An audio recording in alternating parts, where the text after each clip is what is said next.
So, for today's video, magluluto tayo ng soup. At ang ating lulutuing soup ay shabu-shabu seafood soup. At ito ang mga ingredients o mga sangkap na kakailanganin sa pagluto ng ating soup. So, gagamit tayo ng olive oil para panggisa natin sa ating bawang at sibuyas, salt and pepper, and then assorted na mga seafoods, balls, may kasamang mga tokwa, assorted na po siya, iba-iba na. And then yung ating dried noodles na ating gagamitin, and of course yung ating fresh vegetables na bok choy, or kung wala yun, pwedeng gumamit ng pechay. So, yun lang. So, let's start. Lulutuin na natin. Madali lang siya. Sa ating cooking pot, maglagay tayo ng olive oil. Kunting olive oil na paglulutuan natin ng ating soup. And then, mainit na, ilagay na natin yung ating garlic. Mabango. Then, isasin natin mag-slightly brown. Then, add na natin yung ating sibuyas.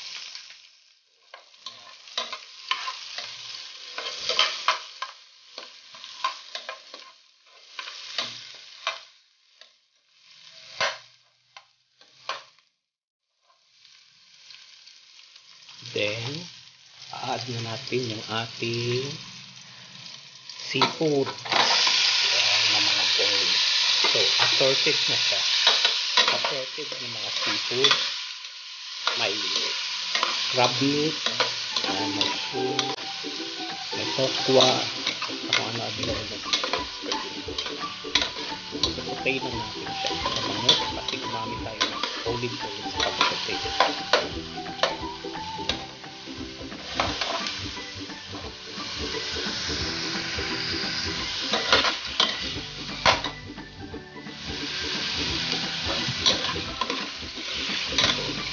Sautay lang siya natin. Okay.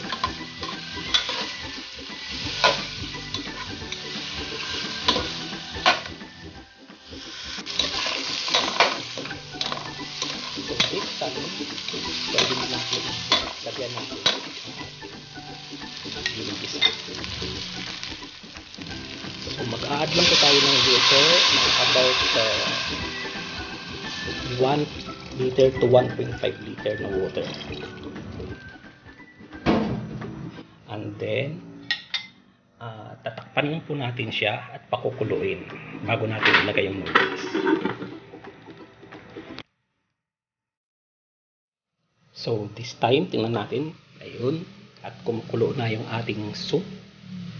So, mag-a-add na tayo ng ating noodles. Diba? So, lalagay natin yung kalahati nito. Kasi pag inubos natin, sobrang dami. So, hatiin ko lang. Okay. So, gagamit lang ako ng mga about 200 grams na dried noodles.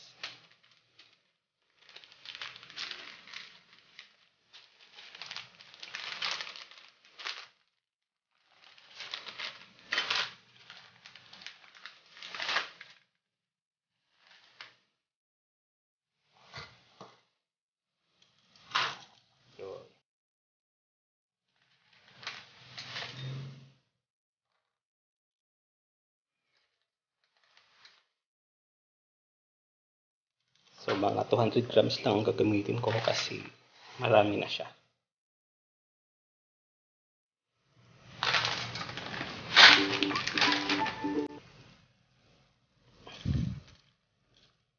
Then, lulutuin po natin siya for about 5 minutes.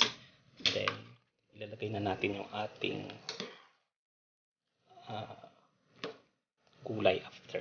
So, takpan na lang po natin ulit.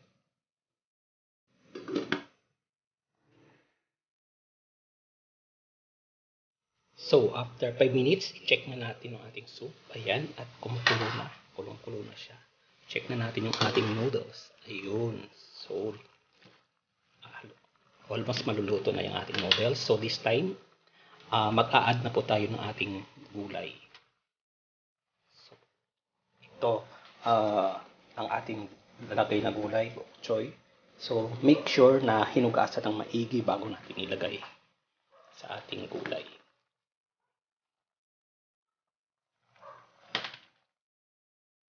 Ayun. Then, i-cook lang natin siya for about 1 to 2 minutes.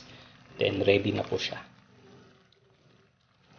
So, and then, i-add na rin natin yung ating salt and pepper to taste. Yan. So,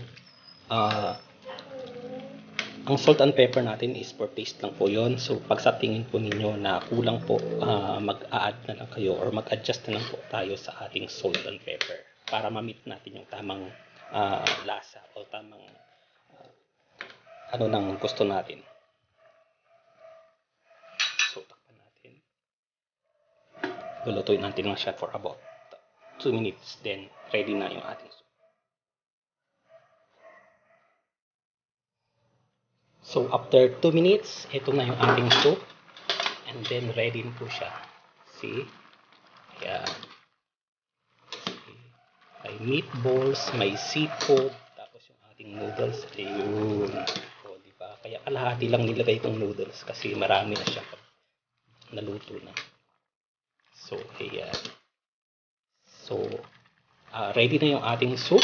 This time, off na natin ang ating halan. Okay? Then, ready na po. Magsaserve na tayo. So, ito na ang ating seafood shabu-shabu soup. Ayan na. Sarap. Tikman na natin. Wow. Sarap nito. Sarap ng noodles. Then, may mga seafoods.